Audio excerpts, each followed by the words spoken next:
Bonjour et encore bienvenue sur ma chaîne. Je suis Dolly Bampalas. Est-ce que lorsque nous nous appelons chrétiens, nous connaissons ce que ça veut dire? Il y a un monsieur qui m'a dit que lui, il œuvre dans l'église, mais il refuse d'être appelé chrétien. Pourquoi? Parce que être chrétien veut dire être comme Christ. C'est-à-dire que respecter ce que la parole de Dieu nous dit. C'est-à-dire que quand on te gifle à gauche, tu donnes l'autre joue, on te gifle encore. Et à cause de ça, il refuse d'être appelé chrétien. Je me suis dit, mais en réalité, la chrétienté, ce n'est pas chose facile. Si nous devons respecter minutieusement tout ce qui est dans la Bible, je pense que personne n'irait au ciel. Voilà pourquoi la bonne nouvelle pour ces messieurs, c'est que Jésus-Christ n'est pas venu pour les personnes parfaites. Il est venu pour les personnes malades, les personnes moralement malades, les personnes spirituellement malades, les personnes qui sont les brebis égarées. C'est pour ça que Jésus est venu. Il nous justifie. Personne d'entre nous n'est saint. Sinon, vraiment, je pense que personne ne mériterait le ciel. La Bible nous dit que tous ont péché et sont privés de la gloire de Dieu. Et il n'y a que Jésus qui nous ramène en communion avec son Père, notre Créateur, qui est devenu notre Papa aussi. Donc, ne vous sentez pas mal parce que vous êtes appelé chrétien et que vous n'êtes pas en train de marcher dans la totalité. Toute chose a un process. Il y a un progrès dans la vie. Il suffit d'être déterminé. Il suffit de prendre cet engagement-là, c'est de se dire que je suis un bébé, je dois maintenant, après avoir marché à quatre pattes, je dois m'élever, je dois commencer à jeter des pas jusqu'à ce que je vais prendre la marche, je prends l'élan, je grandis. C'est ça la chrétienté.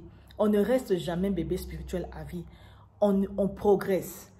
Along the way, sur le chemin, il y a des choses qui peuvent arriver dans sa vie.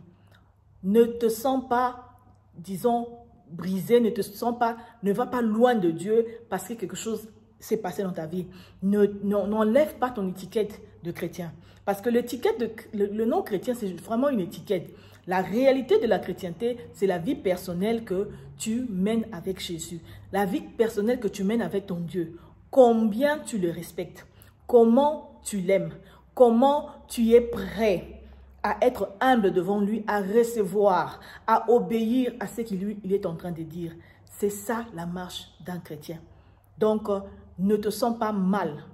Très souvent, les chrétiens, ce que nous faisons, c'est que lorsque nous sommes en train de faire, disons, dans notre marche de chrétien, au lieu de vivre notre chrétienté, notre relation personnelle avec Dieu, je sais que j'allais dire, nous vivons selon les doctrines de nos églises, selon les doctrines des gens, de nos pasteurs. C'est là où le problème arrive.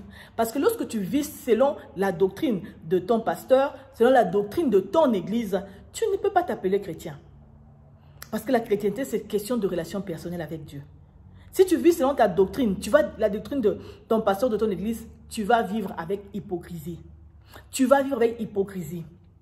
Parce que tu vas oublier que c'est Dieu qui est le réel problème, le réel, disons, sens de ton nom-là chrétien. Tu vas oublier que tu es un humain, que tu peux tomber et que tu dois aller vers Dieu, tu dois demander pardon, que tu dois faire des efforts, surtout ça, faire des efforts de changer pour que cela ne puisse plus revenir.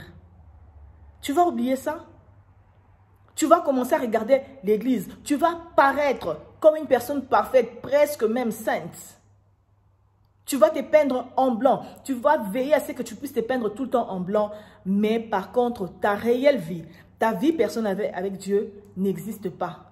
Tu ne grandis pas dans le spirituel. Tu n'as pas d'expérience avec Dieu.